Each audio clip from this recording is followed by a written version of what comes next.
Jadi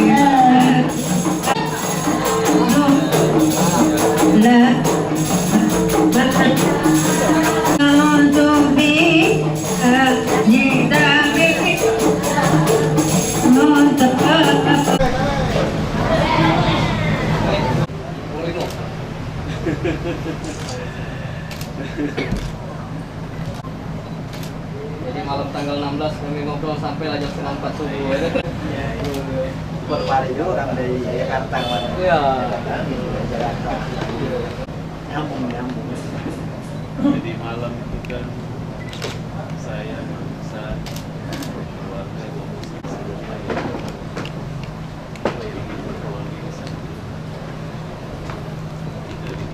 Kan dia duduk. iya itu Tapi orang dari luar. Tadi kita ke sapi yang mudah kan yang umum.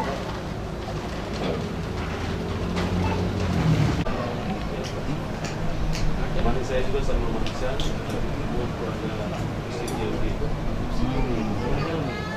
Yang ada perang ya.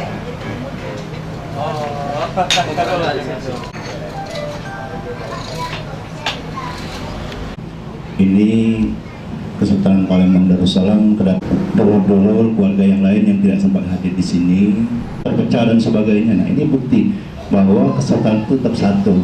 Zuriat-zuriatnya. Jadi mungkin konferensi pers ini diarahkan untuk informasi. Nah, ini kita tunjukkan bahwa tidak ada apa-apa sebenarnya. Mungkin langsung saja ke Assalamualaikum warahmatullahi wabarakatuh. Mengucapkan selamat datang di kota negeri Darussalam. Alhamdulillah buat kita pada siang ini diberikan ridho Allah Maha bisa berkumpul bersama dan bangga berbagi pengalaman dan lain-lain. Kami harapkan kita terus mengadakan silaturahmi ya dalam pada orang. Kami tidak sampai selesai acaranya. Kemarin kami pulang karena ada kegiatan lain. Kami rasa kemudian kami cukup sekian dan sekali lagi kami ucapkan selamat datang kepada keluarga kami nanti. Wassalamualaikum warahmatullahi wabarakatuh. atas kesediaan dari kami untuk bersilaturahmi. Jadi silaturahmi ini penting. Jadi pada prinsipnya kedatangan kami silaturahmi di sini adalah melihat dari sisi keluarganya, bukan konsep siapa yang jadi sultan.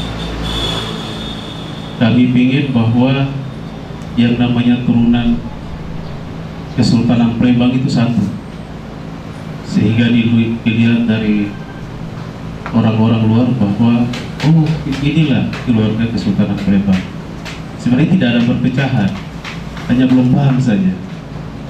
Nah, ini merupakan suatu agenda dan suatu kerja yang harus saya Fawas yang muda-muda ini memberikan suatu informasi yang benar. Ini loh sejarah, ini loh silsilah. Nah, kemudian tinggal masyarakat maupun keluarga dari turunan Kesultanan Palembang ini menilai mana sih yang benar. Tetapi harus perlu satu dulu. Kalau kita keluarga nggak satu, bagaimana kita memberikan penjelasan dan pemahaman kepada saudara-saudara yang lain? Nah, oleh karena itu, memang silaturahmi ini selalu jalin. Kami selalu jalin silaturahmi dari semua pihak. Mohon maaf kalau yang Mang Is, ini perlu saya jelaskan. Mang Is dari sisi kalau memang itu keluarga, tetap kami silaturahmi. Jadi kawan-kawan kan tidak tahu Mang Is siapa nggak lebih di. Iskandar. Jadi Mang Iskandar ini kenapa saya panggil Mang Is? Karena dia kalau memang satu darah, dia kakak saya. Jadi di sini kami tidak melihat perbedaan. Tetapi kalau bicara menyangkut kesultanan, itu ada aturannya. Ada dua hal yang perlu saya sampaikan. Kalau memang ini nanti dipublikasikan, ada dua hal yang tidak bisa dipisahkan. Ini menyangkut dengan kesultanan. Yang pertama itu adalah ada hierarki kesultanan.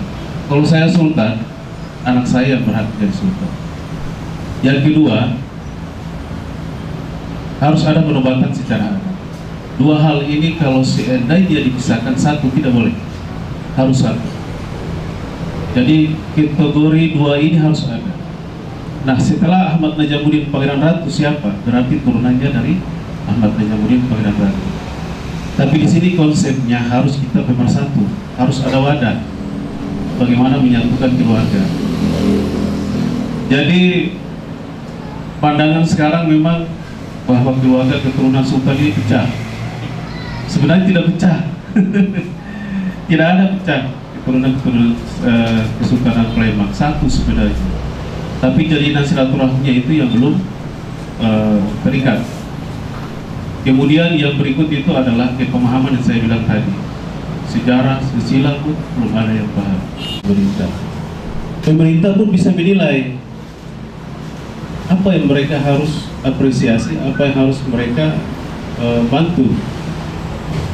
Kalau kita dari Kesultanan sendiri atau kita dari komunitas Durian sendiri melakukan hal-hal yang tidak sesuai dengan yang seharusnya kita lakukan, karena kita adalah Kesultanan Palembang Darussalam. Darussalamnya ini berat. Darussalamnya ini berat. Konteksnya adalah Islam masalahnya. Jadi kita harus menjaga konteks Islam itu. Nah, jadi oleh karena itu, kalau memang dalam rangka hari HUT HUT Kota Palembang, sekaligus kami memanfaatkan waktu ini untuk bersilaturahmi, sehingga kesan yang hilang itu tetap ada. Seperti contohnya ada yang mempertanyakan, ada bahkan yang memberikan satu keterangan yang menurut kami tidak sepaham. Benar. Istri dari Mahmud Badarudin saja secara total itu ada 9. Memberikan keturunan itu 62 orang. 62 orang. Kemudian dari 62 orang itu 25 orang yang memberikan keturunan. Banyak kan? Masa dibawa ke sana semua? Salah satu turunan dari Mahmud Badarudin. Beliau dari turunan dari Ratu Ulu, Pak ya. Ratu Ulu. Istri yang ke-7. Iya. Iya, di Ternate. Bahkan turunan beliau ini kan dibuang juga ke Ternate. Prabu Diraja Abdullah Haji. Ya. Dibuang di Ternate, tapi kemudian satu sidang. Nah, ini yang nanti memberikan pemahaman yang salah kepada masyarakat. Visi misi saya bagaimana pertama membenarkan silsilah, membenarkan sejarah, dan kemudian memelihara peninggalan-peninggalan daripada keturunan Kesultanan Palembang. 3 itu aja simpel. Jadi di sini kita harus bagaimana satu dulu dan memberikan informasi yang benar. Saya bilang ke beliau itu, saya bilang begini, buktinya memang bagus Prabu Diraja. Beliau itu kan lagi harus dipanggil adalah Susuhunan Mahmud Badarudin. Ini aturan kerjaan yang harus kita luruskan. Tidak boleh sultan. Ini aturan ini. Sultan itu, kalau saya sultan, saya meninggal membawa gelar sultan, ya saya pakai sultan selamanya panggilannya.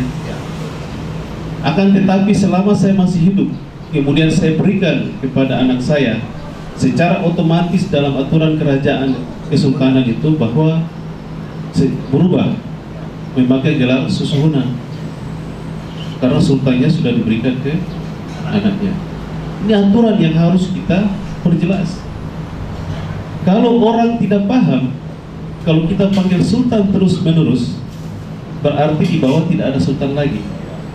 Nah, di sini yang banyak persepsi yang mendapat satu informasi yang putus. Jadi ada calon dokter Belanda dengan saudara itu,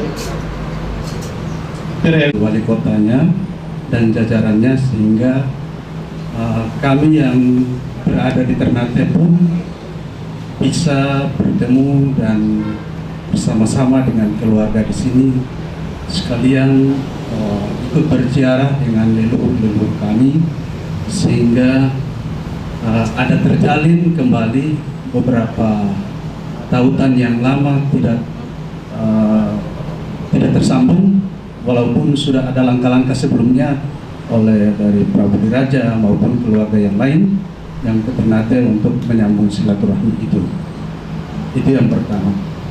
Yang kedua yang ingin saya sampaikan bahwa ketika saya berdiskusi dengan beberapa keluarga saya di sini melalui media sosial internet, terutama ke Mas Ari, ke Mas Umar ya, dan beberapa teman yang lain, ternyata keluarga kita itu banyak yang intelektual. Yang pertama yang patut dicatat. Oleh karena itu, ketika kami melihat pagelaran seni budaya Kota Palembang itu, kami terenyuh. Yang nampak adalah kekurangan atau semacam pudarnya budaya dan adat masyarakat Palembang yang nampak. Karena semua yang ditampilkan adalah budaya-budaya yang adopsi, yang kebetulan Kota Palembang sendiri adalah kota metropolitan menurut Bapak Gubernur kemarin. Jadi Kota Palembang sudah menjadi kota metropolitan di luar Pulau Jawa, sehingga memang wajar ada heterogennya masyarakat, tetapi harus ada langkah pembinaan adat dan kebudayaan Palembang. Melalui mana pertanyaannya? Ini adalah tanggung jawab kita bersama, yaitu harus ada simbol pemersatu. Simbol pemersatunya ya tetap harus ada kesultanan itu dibangkitkan kembali. Itu yang pertama. Karena melalui peranata itulah maka yang dibawa di Palembang disebut gubuk ya, dan seterusnya itu akan terhimpun semua peranata itu yang melanggengkan tradisi-tradisi masyarakat Palembang, sehingga itu yang patut dikembangkan dan dilestarikan. Sudah tidak ada kesultanan. Boleh kami yang dari Ternate adalah bagian dari masa lalu, tetapi warga di sini harus menghimpun itu kembali, karena itu menjadi modal kelestarian dan pariwisata, termasuk nilai-nilai dasar dari kebudayaan lokal di sini. Kebudayaan dalam masyarakat ini harus kita wujudkan. Nah, ini yang harus dijawab ke masyarakat. Masyarakat juga rupanya kalau kita tanya sekian banyak